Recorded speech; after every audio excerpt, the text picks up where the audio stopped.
मेरे प्यारे दोस्तों, आप सबका अपने स्टडी यूट्यूब चैनल पर स्वागत है। आशा करती हूँ कि आप सब अच्छे होंगे, खुश होंगे। आज हम बात करेंगे नेट जेआरएफ दिसंबर 2022 के एग्ज़ाम की। जो दिसंबर 2022 में हमारा एग्ज़ाम होना है, वो अब मुझे नहीं लगता कि इतना लेट अपना एग्ज़ाम हुए हैं। अभी जो जून वाले सेशन के थे वो इतने लेट तक, अभी अक्टूबर में भी 30 सितंबर को भी अपना एग्ज़ाम था, एक को भी था, तो इतना जल्दी एग्ज़ाम होंगे दिसंबर में। नवंबर के मिड में जहाँ तक उम्मीद की जा रही है कि अपने जो नए सेशन के फॉर्म फिलअप स्टार्ट हो जाएंगे। उसके बाद फरवरी के मिड या उसके बाद हमारे एग्ज़ाम का जो रहेगा प्रोसीजर स्टार्ट होगा।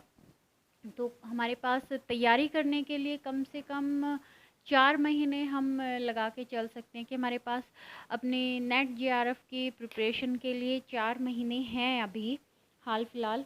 तो इस वीडियो में हम यही जानेंगे कि हमें किस तरीके से अपनी नेट जेआरएफ की जो तैयारी है वो करनी चाहिए, जिससे हमें कम समय में एक अच्छा रिज़ल्ट मिल सके। और अच्छा रिज़ल्ट सब को पता है क्या होगा, हमारा नेट क्वालिफाई हो जाए, जेआरएफ क्वालिफाई हो जाए, यही हमारे लिए सबसे अच्छा रिज़ल्ट है। तो उसके लिए हमें सबसे पहले क्या करना रहेगा, उसमें सबसे पहले रहता है कि हमें अपने जो सब्जेक्ट हमारा रहता है, हर किसी का अलग अलग सब्जेक्ट है। नेट के 84 सब्जेक्ट में नेट किया जाता है, तो सबके अलग अलग सब्जेक्ट रहते हैं। फर्स्ट पेपर इसका कॉमन रहता है, तो जिसका जो भी सब्जेक्ट है उसको उसका कंप्लीट सिलेबस पता होना चाहिए, या आप सबको अभी अपना डिटेल में सिलेबस पता कर लेना चाहिए इस चीज़ को लेके कि जो नेट जेआरएफ का सिलेबस है वो क्या रहेगा। उसके बाद हमें फर्स्ट पेपर और सेकंड पेपर जो हमारा मेन सब्जेक्ट का रहता है, उसका टॉपिक वाइज व्याख्यात्मक रूप में जो डीप रीडिंग रहती है वो हमें करनी होगी इसकी। मतलब एकदम ऐसे कि पूरा डीपली उसको पढ़ लिया, जल्दी भी पढ़ना है और समझते हुए भी उस चीज़ को पढ़ना है। सबसे पहले व्याख्यात्मक एक्सप्लेनेशन जो बुक में रहती है वो हमें करनी होगी, और साथ के साथ जो मेन पॉइंट है उनको हाईलाइट करते रहना होगा उसमें। उसके बाद हमें नोट्स बनाने की ज़रूरत रहेगी। नोट्स भी ऐसे होने चाहिए जो वन लाइनर क्वेश्चन टाइप रहते हैं या फिर डायग्राम टाइप रहते हैं। और सबसे मेन इसमें ये रहेगा कि जो नोट्स हम बनाएं वो हमारी खुद की लैंग्वेज में हों। मतलब बुक वाली लैंग्वेज हम उसमें जितनी कम यूज़ करेंगे और ना के बराबर यूज़ करेंगे, उतने ही अच्छे हमारे नोट्स रहेंगे और उतना ही ज़्यादा उसमें से हमें याद रहेगा। इस तरीके से जब आप पहले एक बार उस सारे टॉपिक्स को पढ़ोगे और उसके बाद उनके नोट्स बनाओगे, तो 2 बार तो रिवीजन ऑटोमेटिकली आपकी हो ही गई वहाँ पे। उसके बाद एमसीक्यू और प्रीवियस ईयर के क्वेश्चंस आते हैं आपके। अगर पहले ही आप उनको स्टार्ट कर दोगे क्वेश्चंस को सॉल्व करना बिना सिलेबस की रीडिंग किए या बिना सिलेबस को समझे, तो आप कंफ्यूज हो जाओगे हर चीज़ में। अगर मेरे साथ आप फर्स्ट अटैम्प्ट में ये क्लियर करना चाहते हो, तो मेरे हिसाब से ये स्ट्रेटेजी आपके लिए काम करेगी ही करेगी, 100% काम करेगी ये। इसमें कोई शंका वाली बात नहीं है, क्योंकि मैंने जब अपना टीजीटी का एग्ज़ाम क्लियर किया था, 1 महीने की तैयारी में मैंने वो एग्ज़ाम क्लियर किया था।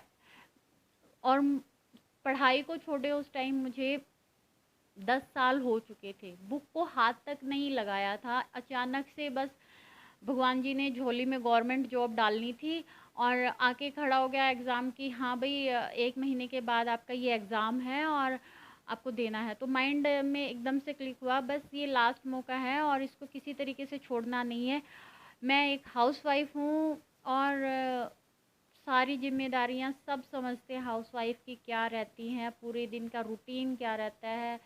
जो भी इतना बिजी शेड्यूल, फैमिली के लिए, अपने लिए, मतलब टाइम निकालना बहुत मुश्किल होता है। लेकिन जब हमें कुछ पाना होता है तो उसके लिए कुछ ना कुछ तो सेक्रीफाइस करने पड़ेंगे ना, चाहे वो हम अपने उसमें से करें या थोड़ा बहुत फैमिली के वहाँ से टाइम निकाल के, कुछ भी करके हमें वो चीज़ तो करनी पड़ेगी अगर हमें खुद में इम्प्रूवमेंट करना है।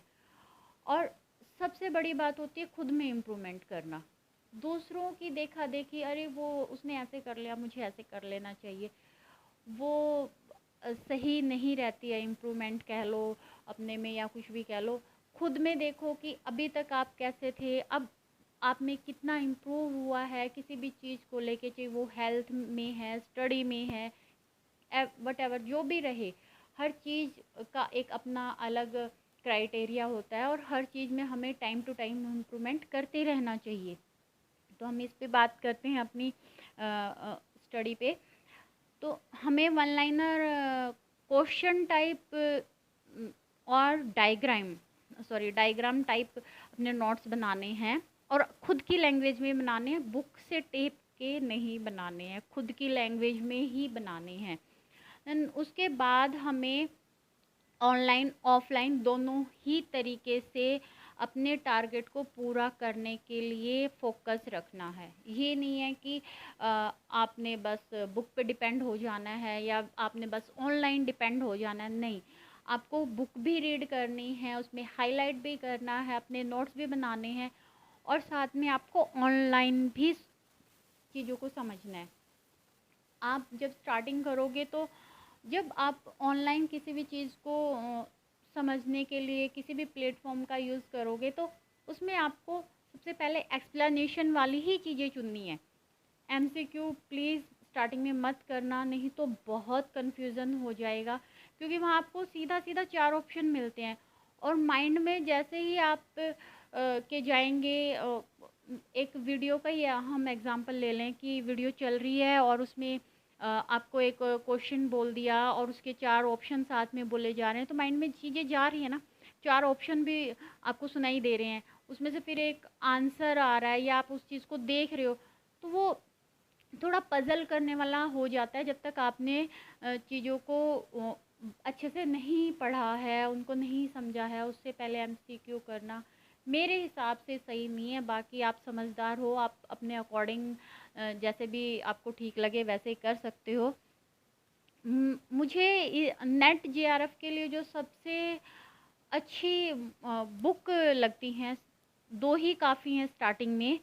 एक सरस्वती पांडे की, गोविंद पांडे की, जो अपनी वस्तुनिष्ठ इतिहास वाली हिंदी की जो बुक है। मैं हिंदी की हूँ तो मैं हिंदी का बता पाऊँगी आपको अच्छे से। और दूसरा केवीएस मदान की फर्स्ट पेपर के लिए, उसमें बहुत अच्छे से एक्सप्लेनेशन दी हुई है हर चीज़ की, हर यूनिट वाइज। बहुत जैसे मतलब एग्ज़ाम में हमारे क्वेश्चन पूछे जाते हैं ना थोड़ा सा घुमा के, उस टाइप से उसमें क्वेश्चन, हर यूनिट वाइज क्वेश्चन भी दिए हुए हैं और हर यूनिट को अच्छे से एक्सप्लेन भी किया हुआ है, तो वहाँ से आपको बहुत हेल्प मिल जाएगी।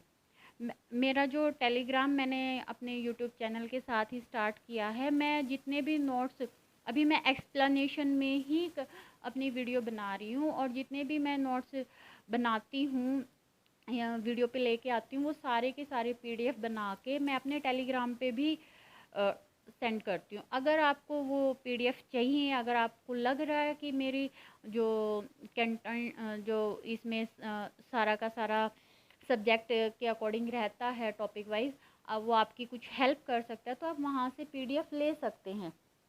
मैं आपको एक बार इसका सिलेबस दिखाना चाहूँगी कैसे रहता है। सिर्फ दिखाऊंगी, कंप्लीट रीड नहीं करूँगी, क्योंकि रीड करने में बहुत लंबी वीडियो हो जाएगी। एक सेकेंड, ये मैं हिंदी का पहले आपको शो कर देती हूँ।